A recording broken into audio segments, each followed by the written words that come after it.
Now, before I go ahead and say anything about what's been going on with the Uzumaki show, I want to put this out first.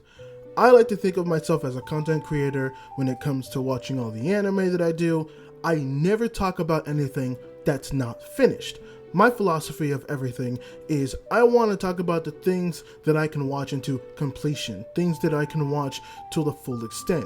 You'll see that in a lot of my seasonal videos I make. Whenever I make a watch list, I don't talk about the episodes I just watched. I wait until the anime is fully out to talk about anything I have ever seen. If I haven't seen it, I don't comment on it. If I only watched a couple episodes, I won't say anything. The only exception to that is my episode reviews, and those are distinctly made to give weekly by weekly reviews. So I never talk anything that's not finished unless I feel like it's necessary to. It's very rarely I can find situations or find issues that I am willing to break that rule over, and the Uzumaki situation is something I actually will break that rule for because I really want to talk about this and I want to give my opinions on everything that's been going on. Now, there are probably people out there who are like me, where Uzumaki is something I've been anticipating to watch for a long time now, ever since it's really been announced.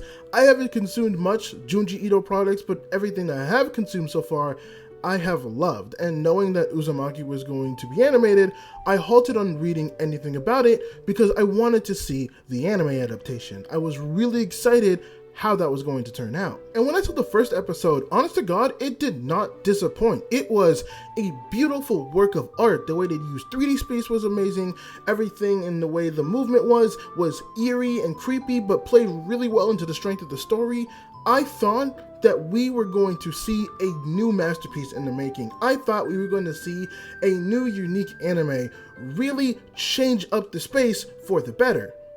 That's not what happened though. Because when the second episode came out, that was one of the biggest drops of quality I have ever seen from an anime in any regard. I know a lot of people have been akinning this to Berserk 2016, but if I'm going to be completely honest, in my personal opinion, I actually think this is the worst. Now, usually when it comes to a drastic change like this, we're kind of left in the dark half the time about what happened or the behind the scenes workings of anything that could have occurred with this.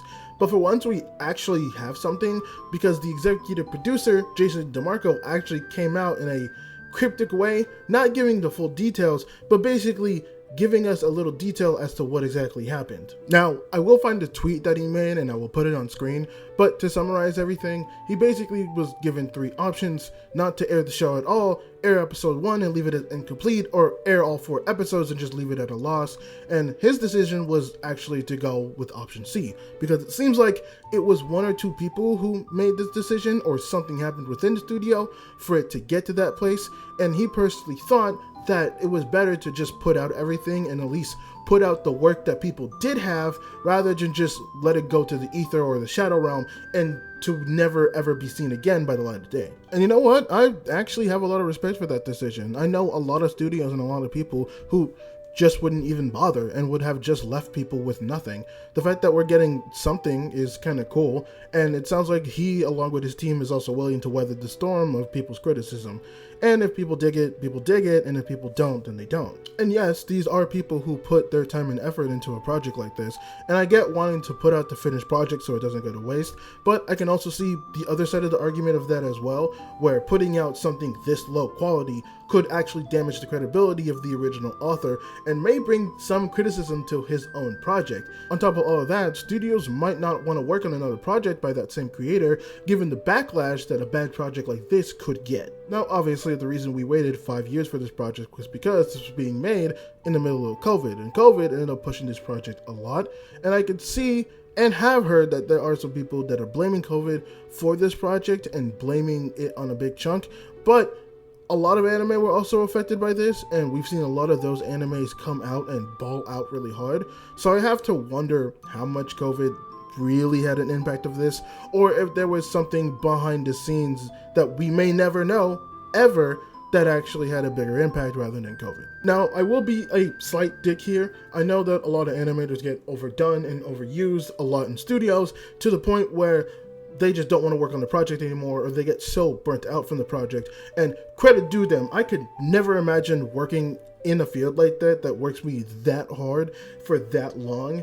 But I've always kept the philosophy as well that if a bad product is a bad product, it's a bad product. Yes, you got worked very hard, but that doesn't stop me from criticizing the fact that it's bad. I will point that out, and I will also advocate for animators and other people in that industry for better working conditions. But if something is put out that is bad, I'm going to criticize it bad. It's good to point out those things, but that doesn't, obfuscate anything that would be put out that's bad. But in this situation, it sounds like they got extremely fucked over. It sounds like that they didn't even have a chance to really show off what they had before the plug and the rug was completely pulled out from them. I mean, just look at episode 1 of Uzumaki. That episode alone showed a level of talent that is beyond many of the anime that we see today, only to go for episode 2 and that be the exact opposite. I mean, even then, I feel bad for the current animators in the studio right now, because not only do they have to live up to the hype of episode 1, but now all eyes are on them because this is the current big thing that's happening in the season. Uzumaki is the biggest tragedy of the year right now, and everyone is keeping their eyes on that next episode. I hope that people on the internet would probably take a step back and understand that, maybe not being too harsh at what's coming out or not expecting too much now that we've seen what the current animators are going to do for episode 2, and it sounds like we're going to get the same things for episode 3 and episode 4, which I will do a proper review on that fully, and it's going to be a hellish one to do, but I would hope that the internet doesn't lambast them so hard, given the fact that it seems like their backs are currently pushed against the wall.